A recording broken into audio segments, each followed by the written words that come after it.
राज्य सरकारच्या शिष्टमंडळासोबत चर्चा केल्यानंतर सुद्धा मराठा आंदोलक मनोज जरांगे आपल्या आंदोलनाच्या भूमिकेवर ठाम आहे। आम्ही आंदोलन करणारच, 29 ऑगस्टला निर्णायक आंदोलन होणार असं जरांगेंनी पुन्हा एकदा स्पष्ट केलंय। उपसमितीचे मंत्री आणि अधिकारी समोर येऊ द्या, तुम्ही 29 ऑगस्टला आपले अर्ज घेऊन अंतर्वालीत या, असं आवाहन मनोज जरांगेंनी मराठा समाजाला केलेलं आहे। आंदोलन हे थांबणार नाहीये। 29 ऑगस्टला आंदोलन होणार आहे। मला हे निर्णायक आंदोलन करायचंय। मराठा समाजाची मागणी मला पाठीमागे ठेवायची नाहीये। मराठा समाजानं हे विषय समजून घ्या। ज्यांचे जे घराणे तुम्ही तुमचे अर्ज घेऊन अंतर्वालीत यावं, म्हणजे मलाही सोपं जाईल आणि तुमच्यासाठी सोपं जाईल। तुम्हालाही कधी आयुष्यात अडचणी येणार नाहीत आणि समाजापुढे अडचणी उभा राहणार नाहीत, हे माझ्या मराठा बांधवांनी समजून घ्या। एकीकडे मनोज जरांगे आंदोलनावर ठाम जरी असले तरी जरांगेंनी आंदोलनाबाबत फेरविचार करावा असं आवाहन मंत्री राधाकृष्ण विखे पाटील यांनी केलंय।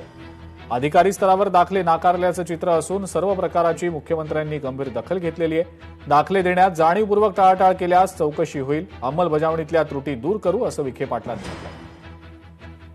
आमची बाजू मांडलेली आहे, आम्ही त्यांना आश्वासित केलेलं आहे। सरकारची भूमिका अतिशय स्पष्टपणे आम्ही जे शासन निर्णय करतो त्याच्या समोर मांडलेला आहे आणि त्यांना विनंती केलेली आहे। आता आपण सगळे मिळूनच पुढे आपल्याला घेऊन जायचं आहे।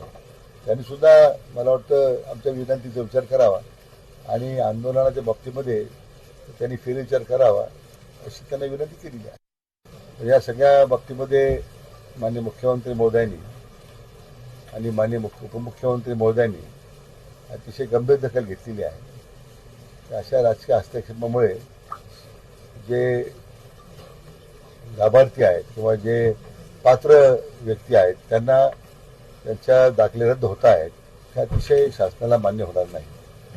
त्या संदर्भात त्यांनी वरिष्ठ पातळीवर त्यांनी गंभीर दखल घेतलेली आहे।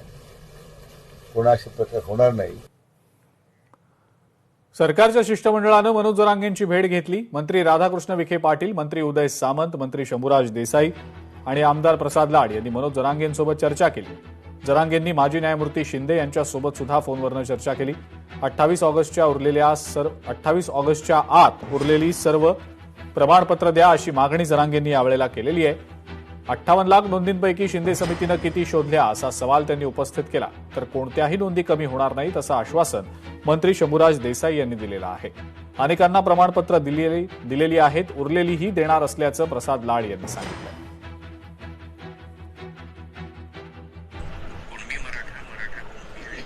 जुना रेकॉर्ड अशा ह्या नोंदी ज्या कागदपत्रांमध्ये होत्या अशी नवीन कागदपत्रांची आपण एक सूची तयार केली। जसे जेल रेकॉर्ड आहे, कोर्टातला रेकॉर्ड आहे, अनेक वेगवेगळे रेकॉर्ड किंवा सेवा पुस्तकातले काही नोंदी असू शकतात। रेव्हेन्यू म्हणजे सातबाराच्या उतरणे किंवा तुमचे खासरा पत्र आहेत, पत्र आहेत, अशा अनेक प्रकारचे विविध दस्तऐवज आपण सांगितलं की आपण शोधू आणि त्याच्यामध्ये ज्या नोंदी असतील एखाद्या माणसाची कुणबी किंवा मराठा कुणबी, तर तो कागदपत्र आपण त्यांना उपलब्ध करू। या जुन्या नोंदी तुम्ही नव्यानं शोधल्यात गठीत केल्यापासून तुम्हाला आपण ती एक उपलब्ध करून दिल्या आणि त्या लोकांना अवेलेबल आहेत की जेणेकरून एखाद्याला वाटतं की माझ्या वडिलांचं एक खरेदी पत्र झालं होतं आणि त्या खरेदी पत्रामध्ये माझी कुणबी मराठा नोंद आहे, ती त्यांना इतके वर्ष सापडत नव्हती, ती तुम्ही शोधून दिली, ती आता त्यांना उपलब्ध झाली। 58 लाख नोंदी शोधून काढल्यात तुम्ही अशा असे अनेक कागदपत्र, म्हणजे जे आपण पूर्वी 5-6 फक्त दस्तऐवज होते त्याच्याऐवजी आपण 40 किंवा 41 नवीन दस्तऐवज आपल्या नियमांमध्ये बदल करून नियमांमध्ये आणले आणि त्या दस्तऐवजामधल्या सगळ्या नोंदी जेवढ्या शक्य होत्या तेवढ्या आपण त्या एकत्र करून वेबसाईटवरती आणलेल्या आहेत, जेणेकरून लोकांना त्याचा फायदा होतो। आता ज्यांना एखादी नोंद हवी असेल त्यांनी तो वेबसाईटवरून घेईल, त्याचा उतारा त्याला मिळतो, त्याच्यावरती ही सत्यप्रत आहे असं त्याच्यावरती नोंद केली जाते आणि त्याला दाखला मिळतो। असे अनेक दाखले लोकांना मिळू शकतात। ओके, धन्यवाद साहेब, धन्यवाद। तुम्ही काय करा, 58 लाखाचे 28 ऑगस्टच्या आत आम्हाला प्रमाणपत्र द्या, क्लिअर कट, संपून टाका विषय। तुम्ही काय करा, 58 लाखाचे 28 ऑगस्टच्या आत आम्हाला प्रमाणपत्र द्या, क्लिअर कट, संपून टाका विषय। तुम्ही काय करा, 58 लाखाचे 28 ऑगस्टच्या आत आम्हाला प्रमाणपत्र द्या।